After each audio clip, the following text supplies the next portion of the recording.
Olá! Nesse vídeo, então, vamos abordar o nosso quinto tema, acordo de sócios, acionistas e cotistas. A gente ainda está nesse círculo da propriedade, né, que diz respeito à governança jurídico-sucessória, então aos interesses das pessoas que são membros da família e proprietários, proprietários que não pertencem à família, membros da família, proprietários que trabalham na empresa ou proprietários que não pertencem à família, mas que trabalham na empresa.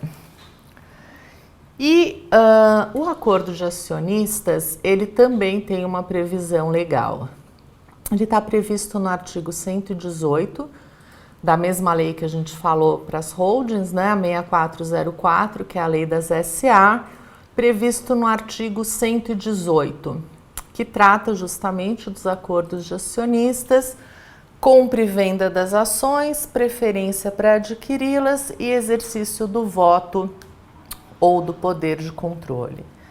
É importante fazer um parênteses que, embora a previsão seja na lei das SA, esse acordo também pode ser utilizado em sociedades limitadas, e aí ele vai chamar acordo de cotistas, né? Desde que essa sociedade limitada ela seja regida subsidiariamente pela lei das SA, como determina o parágrafo único do 1053 do Código Civil, o Código Civil que cuida, que regula atualmente as sociedades limitadas. Bom, o acordo de acionistas ele tem aí uma série de funções, né, especificadas nesse artigo 118. Então, por exemplo, regular o exercício conjunto exercício conjunto do direito de voto.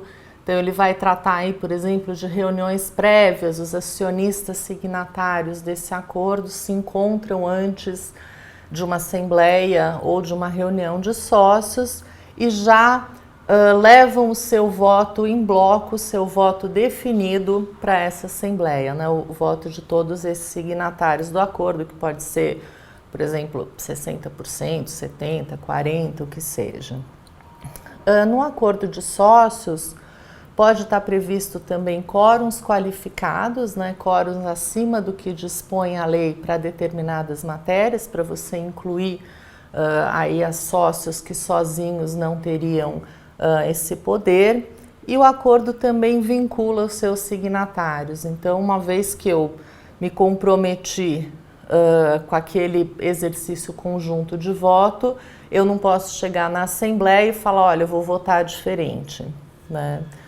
O acordo de acionistas ou de cotistas, ele também regula o direito de preferência na alienação das participações, né? E, muito importante, cláusulas de saída, que são essas cláusulas que dão liquidez para o sócio, né? Que é o que a gente vai falar fundamentalmente nesse vídeo. Essas cláusulas call, put, look back provision, tag along, drag along e cláusulas de solução de impasses e controvérsias, né? Buy or sell, que também é chamada de shotgun, cláusula texana. Vocês veem que são todas cláusulas importadas do direito americano. Cláusulas de mediação e também de arbitragem. Então, passando para essas cláusulas, a primeira que a gente vai falar é o call, né? Em português, o call seria uma opção de compra, né? E é uma cláusula que, se estiver prevista num acordo de sócios, ela tem como objetivo regular a transferência dessas ações em um exercício de opção de compra, ou seja, ela vai garantir a um sócio o direito de comprar total ou parcialmente a participação de um outro sócio que vai ser obrigado a vender, né, conforme aí preço e condições pré-estabelecidas nessa cláusula. O exercício dessa opção de compra pode ser incondicional, ou seja, eu posso exercer esse meu direito independentemente de qualquer motivo, ou ela pode ser condicional, né? ela só ocorre se acontecer algum evento, se determinado ato for praticado, ou alguma condição preenchida, enfim. Daí exemplos, né, em empresas familiares, maioridade de um sócio, nascimento do primeiro filho, casamento, ou uma data específica, enfim. Por outro lado, é fundamental e aí é obrigatório que essa cláusula tenha a forma de definição do preço, né? Como é que essa participação dessa avaliação que vai ser comprada, ela vai ser feita? Então, você pode prever, por exemplo, a metodologia, né, um critério, valor do patrimônio líquido, fluxo de caixa descontado, também conhecido como valor econômico, uma combinação dessas avaliações, enfim. É interessante que esse acordo pode prever e estabelecer que determinada pessoa ou empresa especializada vá fazer essa avaliação, né? E que aí o valor apurado ele é vinculante para todos os sócios, ele não pode mais ser questionado. Além disso, além da avaliação das condições de pagamento, pode também se prever uma multa. As multas são sempre interessantes para a pessoa ter mais vontade de cumprir aquilo que ela se comprometeu. E aí, no caso, se o alienante se recusar, por exemplo, a transferir as ações ou as cotas. A cláusula de call, né, a opção de compra, ela pode se aplicar a todos os sócios, se ela estiver prevista no contrato social de uma limitada ou no estatuto social de uma SA, ou exclusivamente para os signatários de determinado acordo, né, alguns sócios. Não existe uma forma pré-determinada prevista em lei, ela deve ser moldada aí de acordo com o que foi negociado entre os sócios, ter os seus limites definidos também em cada caso específico, lembrando sempre da boa-fé. Bom, o put é o contrário do call, é uma opção de venda, né? É uma cláusula que, se prevista em um acordo de sócios, cotistas ou acionistas, ela vai garantir ao sócio que tiver esse direito a possibilidade de vender a sua participação para um outro sócio que vai ser obrigado a comprar essa participação, né? Também, assim como o call, as condições, o preço devem já estar previamente ajustados. Ela também pode ser incondicional ou condicional. Por exemplo, uma situação que um dos sócios é também o gestor. Pode-se prever que, se a companhia ficar, por exemplo, 3 exercícios sem pagar dividendos, que o outro sócio, que não é gestor, tem esse direito de vender a sua participação e sair da empresa. De qualquer forma, também é importante que o preço seja definido, ou a forma de avaliação, né? De novo, patrimônio líquido, fluxo de caixa, valor econômico. Também pode-se determinar uma pessoa ou empresa especializada, e aí o valor apurado será vinculante para todos. E também pode-se estabelecer uma multa, aí no caso do sócio se recusar a pagar o preço, né? Aquele que tem obrigação de comprar. Da mesma forma, pode estar prevista no contrato ou no estatuto, valendo para todos os sócios da empresa ou só no acordo de acionistas, e também não tem uma forma pré-determinada em lei, deve ser feita de acordo com cada caso concreto, sempre lembrando do princípio da boa-fé. Então, essa é a segunda cláusula. O look-back provision, nem sei se tem uma tradução para o português, é uma cláusula que, em geral, vai complementar um call. O que ela visa garantir? Ela vai querer garantir que aquele que exerceu uma opção de compra, né, e comprou as ações de um outro sócio, que essa pessoa não tenha comprado para revender para um terceiro por um preço superior àquele que ele pagou. E aí você vai estabelecer um prazo, obviamente, depois de 6 meses, 1 ano, 2 anos, aí essa cláusula perde a validade, porque aí a empresa já passou por uma série de transformações e provavelmente as ações ou as cotas já terão um outro valor. Mas, caso ela esteja prevista num acordo, se o comprador imediatamente após comprar, imediatamente ou poucos meses após comprar em uma opção de compra e revender, ele tem que ressarcir o vendedor daquele valor, né? Ela pode ser escalonada, você pode colocar nos primeiros 6 meses, por exemplo, ressarcir 100%, no primeiro ano 60%, depois 40%, enfim, tem várias formas que podem ser negociadas de acordo com o que fizer sentido para aquela empresa e para aqueles sócios. Então aí a Look Back Provision. O Tag Along, próxima cláusula, é também traduzido como direito de venda ou direito de saída conjunta, né? Normalmente na hipótese de uma alienação de controle. O Tag Along está previsto para as companhias abertas, né, na lei das SA e instruções da CVM, mas ele pode ser previsto também em empresas fechadas, limitadas ou SA, né?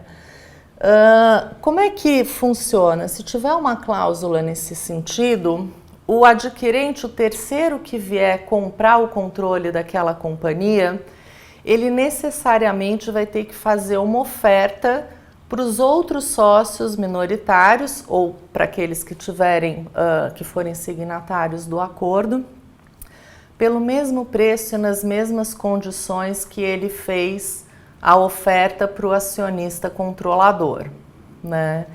E o próprio controlador, ou seja, o sócio que recebeu a oferta de compra, ele deve obrigar o proponente, né, o que quer adquirir as ações, a fazer essa oferta para os outros sócios. Ela é uma cláusula, em geral, instituída em favor dos sócios minoritários, né, que poderiam não participar de uma alienação de controle, para que eles possam receber, para que eles possam também vender a sua participação pelo mesmo preço e nas mesmas condições, né?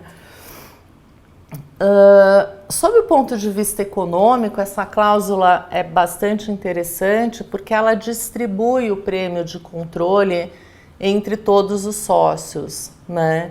Então, em geral, o bloco de ações que consubstancia o controle de uma empresa, ele tem um valor maior do que a soma das ações individualmente consideradas, né? Então, é uma forma que a legislação entendeu aí e que se pode também combinar em acordos para os minoritários participarem da divisão desse prêmio de controle. Além desse ponto de vista econômico, é uma cláusula que também vai buscar evitar que o sócio minoritário seja obrigado a permanecer numa empresa com uma nova configuração societária, ou seja, com um novo controlador. Isso é bastante importante se a gente for pensar em empresas familiares, onde um dos irmãos ou um dos troncos tem o controle, e se esse controle for vendido, os outros podem eventualmente não se interessar mais em permanecer na empresa. É importante a gente destacar aqui que esse é um direito, não é um dever, né? Quando tem essa cláusula de tag along, os minoritários têm o direito de participar e vender as suas participações, mas não têm o dever. Diferentemente do drag along, que é o dever de venda, de saída conjunta. Não, o drag along não é previsto em lei, nem para empresas abertas, então nem também para as fechadas, mas ele também pode ser regulado no estatuto, no contrato social ou num acordo de sócios, né? Se houver uma cláusula nesse sentido, o que vai acontecer? Em havendo uma alienação de controle né, o controlador vender a sua participação para um terceiro ou grupo controlador, os minoritários, ou, enfim, aqueles que tiverem, que forem os signatários do acordo, se for no caso de um acordo de sócios, eles são obrigados a vender a parte deles também pelo mesmo preço e pelas mesmas condições. É uma cláusula que visa aí ampliar o espectro de possíveis interessados na aquisição de controle, possibilitando que eles tenham, por exemplo, primeiro que não conviver com minoritários herdados, aí é o contrário, né? Não é o minoritário não conviver com o novo controlador, mas também que ele atribua, que seja atribuído um valor maior, porque tendo essa possibilidade de drag along, o adquirente ele pode aí consolidar um bloco de controle mais substancial, que em algumas situações pode ser estratégico para ele. Então essa aí, o drag along. O shotgun buy or sell, ou cláusula texana, é uma cláusula que visa solucionar impasses, né? Então, imaginando situações que são dois sócios, cada um tem 50%, aí um diz sim, o outro diz não, pronto, a empresa empaca, né? Então, numa situação dessas, um dos sócios, ou os dois sócios, ele tem a possibilidade de oferecer a sua participação para o outro comprar por um determinado preço e condições, e o outro que receber essa oferta, ele pode optar se ele vende a parte dele ou se ele compra a parte do outro, né? Então é uma cláusula que vai viabilizar para o sócio que não deseja continuar na sociedade o direito de fixar esse preço e dizer para o outro, e aí, você compra ou vende, né? É mais ou menos semelhante àquele princípio de um corta o bolo e o outro escolhe o pedaço, né? Imagina-se aí que se vai escolher um preço justo, porque o outro vai poder comprar ou vender. É uma cláusula que é bastante comum, especialmente em empresas que têm investidores estratégicos, né? Porque justamente ela resolve aí conflitos, evitando maiores problemas tanto para a empresa como para o sócio que permanece nessa empresa. E passando agora para a cláusula arbitral, só porque é interessante que também é cada vez mais comum essa cláusula em acordos de sócios, essa cláusula também denominada de cláusula compromissória, e ela prevê que em caso de divergência ou de disputas, enfim, entre os signatários do acordo ou da companhia, né, de novo, se for no contrato social ou no estatuto, o problema a lide tem que ser submetido a um juízo arbitral e não ao poder judiciário. Existem algumas vantagens, eu menciono aí 3. Então, a primeira é uma maior especialização em geral dos árbitros no assunto em questão, conhecem mais o assunto muitas vezes do que um juiz, uma maior celeridade na resolução do conflito e o sigilo do processo, né? De qualquer forma, havendo essa cláusula compromissória, essa cláusula arbitral, é fundamental que o procedimento dela seja minuciosamente previsto, ou a Câmara Arbitral que vai ser escolhida, que aí já tem o regulamento para solução dessa eventual disputa. E para finalizar, as cláusulas de saída, então, que são essas cláusulas de liquidez que a gente falou aqui, opção de compra, venda, tag along, drag along, look back provision e a dissolução de impasses, né, o shotgun.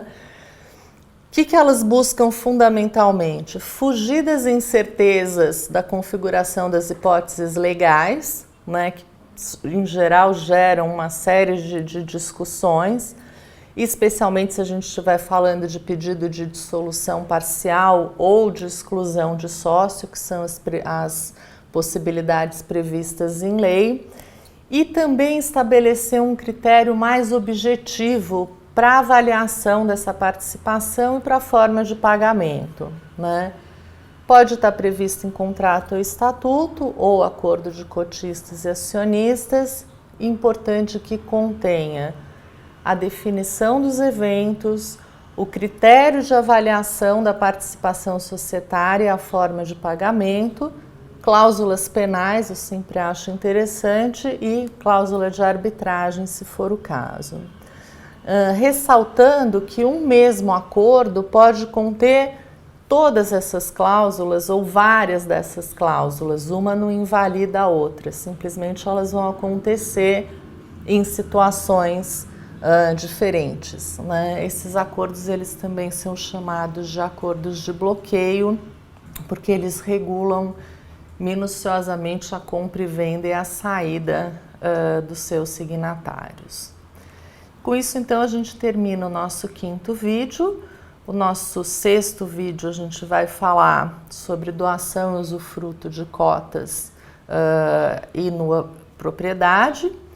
E se você se interessa por esse assunto, gostaria de seguir o Jeff e ainda não faz parte do nosso mailing, mande uma mensagem para o nosso endereço eletrônico que deve estar aparecendo aí na sua tela, que eu vou incluir você na lista do Jeff e você vai passar a receber os nossos vídeos, agenda de encontros e novidades. Sejam muito bem-vindos.